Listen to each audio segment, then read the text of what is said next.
एक समय की बात है। रामनाथ राज्य पर बलराम नाम का एक किसान रहता था। वह अपने खेतों में आलू, मटर, लौकी और टमाटर की खेती करता था। बलराम अपने सभी फसलों को अपने बैलगाड़ी में लादकर गांव-गांव बेचने जाता था।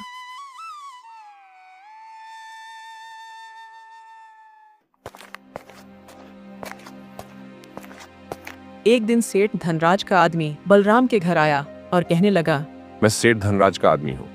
मैं पास ही के गांव रामपुरा से अपने सेठ का संदेश लेकर आया हूँ। मेरे मालिक सब्जियों का व्यापार करते हैं। मेरे मालिक की नगर में सब्जियों की बहुत बड़ी दुकान है। मेरे मालिक को नगर में सब्जियां बेचने के लिए बहुत अधिक मात्रा में सब्जियां चाहिए। इसीलिए मैं तुम्हारे पास आया हूँ। जैसा कि तुम सारी की सारी सब्जियों की खेती करते हो, अगर तुम अपने खेतों के सब्जियों को मुझे बेचना चाहो तो मैं तुम्हें उसकी अच्छी कीमत दूंगा। माफ करना भाई, मैं अपने खेतों में आलू मटर गोभी और टमाटर जैसी सब्जियों को थोड़ी थोड़ी करके लगाता हूँ और उन सब्जियों को मैं खुद ही बैलगाड़ी में लाद कर गांव-गांव जाकर बेचता हूँ। मैं मंडी के दलालों को अपना माल नहीं बेचता हूँ। ये तुम क्या कह रहे हो? तुम्हारे गांव के सभी लोग मेरे मालिक धनराज के पास ही अपनी फसल बेचते हैं। भाई बलराम, गांव-गांव जाकर सब्जियां बेचने से तो अच्छा है कि एक ही बार में सारी सब्जी को बेच दो।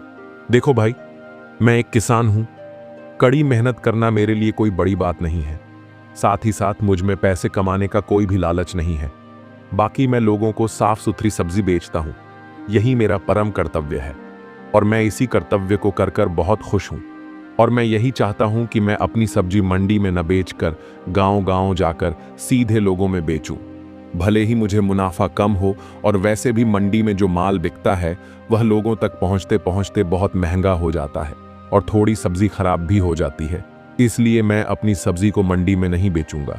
मैं अपना सब्जी को गांव-गांव जाकर सीधे लोगों में ही बेचूंगा। अरे भाई, तुम कैसी बातें कर रहे हो? एक बार फिर से सोच लो। मैं तुम्हारी सब्जी को अच्छी कीमत दे सकता हूँ। मैंने सोच रखा है और मुझे लगता है कि तुम मेरी बातों का बुरा भी नहीं मानोगे। अब व्यापारी को इतना बात समझ आ गई थी कि बलराम अपनी सब्जी को मंडी में नहीं बेचेगा। वह व्यापारी वहां से चला गया और हमेशा की तरह बलराम अपनी सारी की सारी सब्जी को बैलगाड़ी में लादकर अपने सब्जी को बेचने के लिए दूसरे गांव की ओर निकल पड़ता है।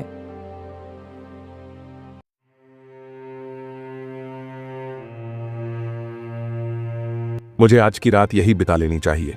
तभी पास में ही खड़ा एक आदमी ने बलराम को आवाज लगाई। अरे भाई, कौन हो तुम? हमारे गांव के तो नहीं लगते हो। बलराम ने देखा कि पहनावे से वह आदमी बहुत ही अमीर दिख रहा था। अरे भाई, मेरा नाम बलराम है।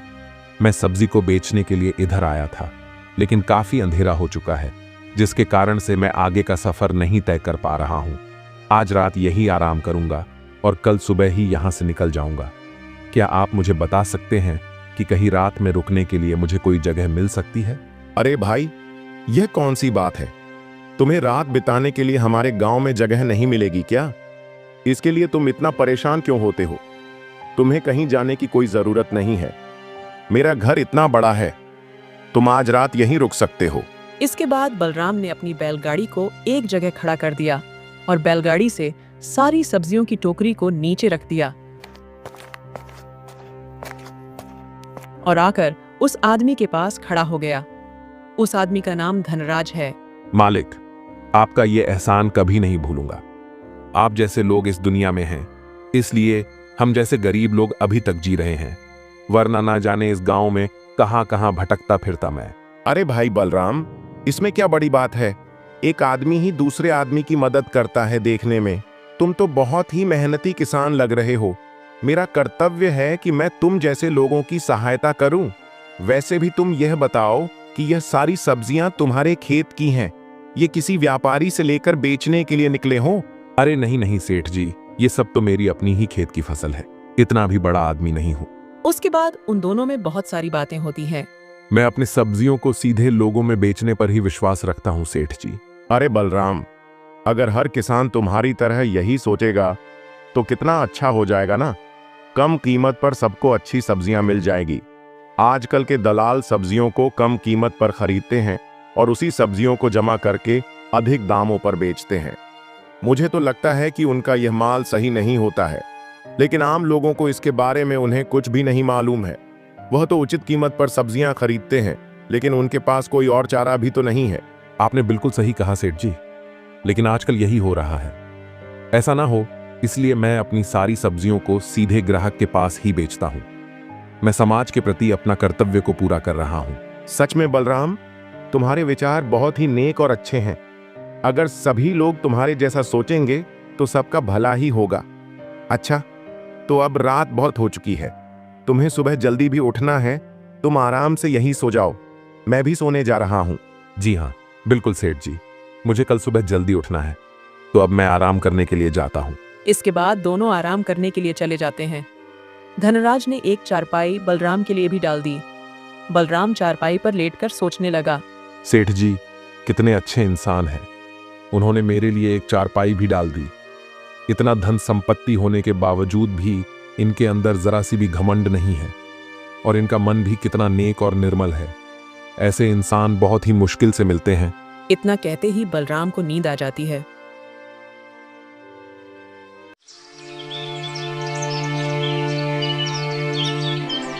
फिर सुबह होते ही बलराम की नींद खुल जाती है। सेठ जी ने मुझे अपने घर में जगह देकर मेरी बहुत मदद की है। इसके बदले में मैं कुछ टमाटर सेठ धनराज को देना चाहता हूँ। जब बलराम ने अपने सब्जियों के टोकरी के पास पहुंचा तो टमाटर की टोकरी में से एक टमाटर की टोकरी गायब थी। बलराम के पास 3 टमाटर की टोकरियां थीं, पर एक टमाटर की टोकरी गायब थी।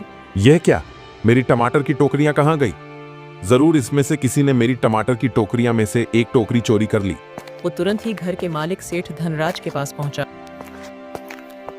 और कहने लगा, सेठ जी, मैंने रात को सब्जियों की टोकरियां रखी थी, पर मेरे पास टमाटर की टोकरियां 3 थीं, लेकिन एक टमाटर की टोकरियां गायब कर ली किसी ने। क्या आपको इसके बारे में कुछ पता है? तुम क्या कह रहे हो? तुम्हारे सामने ही तो मैं अंदर जाके सो गया था और तुम मुझ पर ही आरोप लगा रहे हो। मैंने तुम्हें अपने घर में जगह देकर बहुत बड़ी गलती कर दी। यह सुनते ही बलराम को समझने में जरा से भी देरी नहीं लगी कि टमाटर की टोकरियां में से एक टमाटर की टोकरी की चोरी इसी सेठ धनराज ने की है। बलराम बहुत क्रोधित हो गया और कहने लगा, तुमने पहले मेरा विश्वास जीता और फिर मेरे साथ विश्वासघात किया। तुम मुझ पर ही आरोप लगा रहे हो। सच में मेरी ही गलती है जो मैंने तुम्हें अपने घर में जगह दी और बेवजह मुसीबत मोल ली। रात में तो तुम्हारी बातों से लग रहा था कि तुम एक ईमानदार किसान हो, लेकिन तुम तो एक नंबर के बेईमान निकले।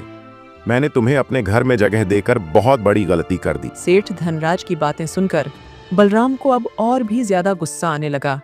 पहले तो तुम चोरी करते हो और ऊपर से सीना जोरी करते हो। झूठ मत बोलो और चुपचाप मेरी एक टमाटर की टोकरी मुझे वापस दे दो। अच्छा, तो तुम मुझे अब धमकी दे रहे हो? ओ 2 कोड़ी के सब्जी वाले शराफत से, यहां से निकल जा, वरना तुम्हें मैं धक्के मारकर यहां से निकालूंगा। सेठ धनराज की यह बात सुनकर बलराम मन ही मन सोचने लगा, अब इससे बात करना बिल्कुल ही बेकार है। बलराम ने अपनी सभी सब्जियों के टोकरी को बैलगाड़ी में रखा और वहां से निकल गया। बलराम वहां से निकलकर सीधे सरपंच रामलाल चौधरी के पास पहुंचा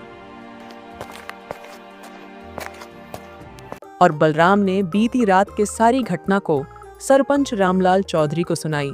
अगर तुम्हें लगता है कि तुम्हारे टमाटर की टोकरी को सेठ धनराज ने चुराया है, तो मैं तुम्हें उन्हें वापस दिला सकता हूँ।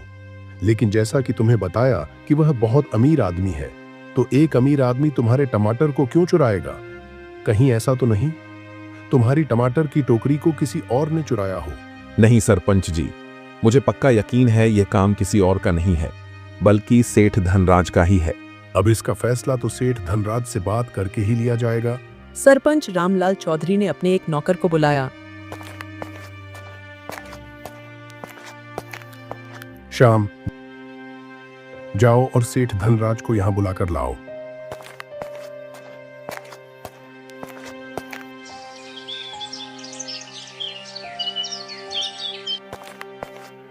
जब सेठ धनराज सरपंच रामलाल चौधरी के घर पहुंचा, तब वह बलराम को पहले से ही देखकर समझ गया। सरपंच जी, मैं बिल्कुल ही निर्दोष हूं।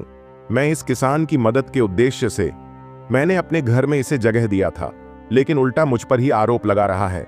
भला मैं इसके टमाटर को क्यों चुराऊंगा? मेरे तो खुद के खेत में ढेर सारा टमाटर है, लेकिन यह एहसान फरामोश मुझ पर ही आरोप लगा रहा है। इसके टमाटर कहाँ गए? मुझे कुछ भी नहीं पता। मुझे भी ऐसा ही लगता है, लेकिन चोरी तो तुम्हारे ही घर से हुई है, तो जवाब भी तुम्हें ही देना पड़ेगा। सुनो सेठ धनराज, तुम्हारे खेत में जो टमाटर है उनमें से एक टमाटर को लेकर यहाँ आओ। सेठ धनराज टमाटर लेने के लिए अपने खेतों की ओर चले जाते हैं और सरपंच जी बलराम को फिर से चोरी की जानकारी लेने लगते हैं। कुछ देर बाद सेठ धनराज सरपंच के पास पहुंच जाता है। यह लीजिए सरपंच जी, मैं अपने खेत से टमाटर लेकर आया हूँ। बलराम, तुम भी अपनी बैलगाड़ी से टमाटर लेकर आओ। बलराम भी अपनी बैलगाड़ी से एक टमाटर लेकर आता है। वहां पर गांव के कुछ और लोग भी मौजूद थे। सरपंच ने एक आदमी को इशारा करते हुए कहा, इसका नाम हरमल है और यह तरह तरह की सब्जियों का पारखी है। सब्जियों की गुणवत्ता को बहुत अच्छे से परख लेता है, इसलिए मैंने इसे यहाँ बुलाया है ताकि यह टमाटर को अच्छी से परख कर ले।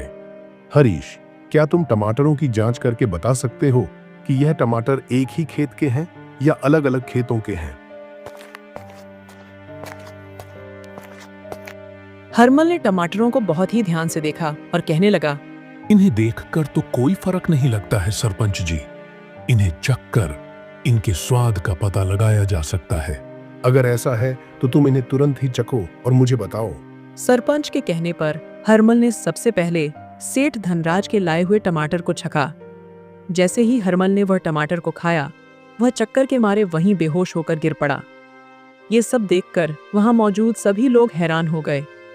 सरपंच जी ने पास में ही खड़े एक आदमी से कहा, मोतीलाल, तुम तो एक वैद्य हो, तुम हरमल को देकर बताओ कि इसे क्या हो गया है। मोतीलाल ने हरमल की नब्ज को देखा और कहा, इस टमाटर में तो जहर था सरपंच जी, इसलिए इस टमाटर को खाते ही हरमल बेहोश हो गया। इसके प्राण भी जा सकते हैं। इसे तुरंत मेरे घर में ले जाना पड़ेगा। इसके बाद कुछ लोगों की सहायता से मोतीलाल हरमल को अपने घर ले जाता है। ये क्या धनराज, तुम लोगों को मारना चाहते हो? तुमने अपने खेतों में जहरीली टमाटर लगाए हैं।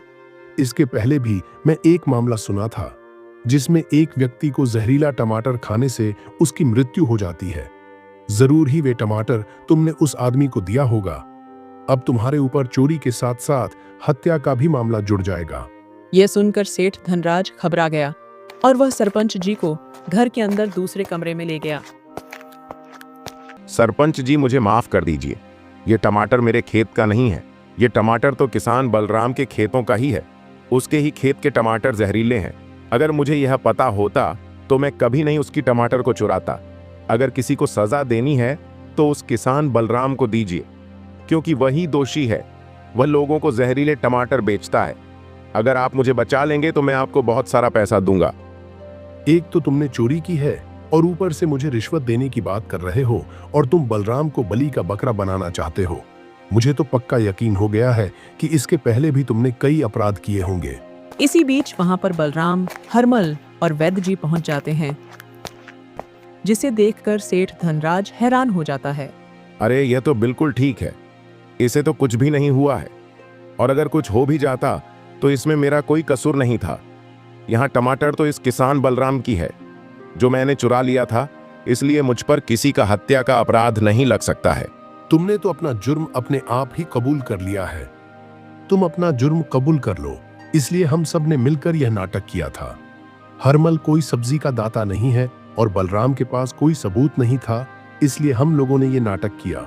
तुमने जिस आदमी को बलराम के घर मंडी में सब्जियों को खरीदने के लिए भेजा था, बलराम ने उसे तुम्हारे घर काम करते हुए देख लिया था, और ये बात बलराम ने मुझे पहले ही बता दी थी। बलराम ने तुम्हारे भेजे हुए व्यक्ति को अपना सब्जी नहीं बेची, इसलिए तुमने बलराम को अपने ही घर के सामने रोका और उसे जगह देने का नाटक किया। तुम्हारे जैसे मंडी के नीच दलाल ऐसे काम करेंगे, मैं तो ऐसा कभी नहीं सोचा था। भाई धनराज, मुझे तुम जैसे लोगों से कोई मदद नहीं चाहिए।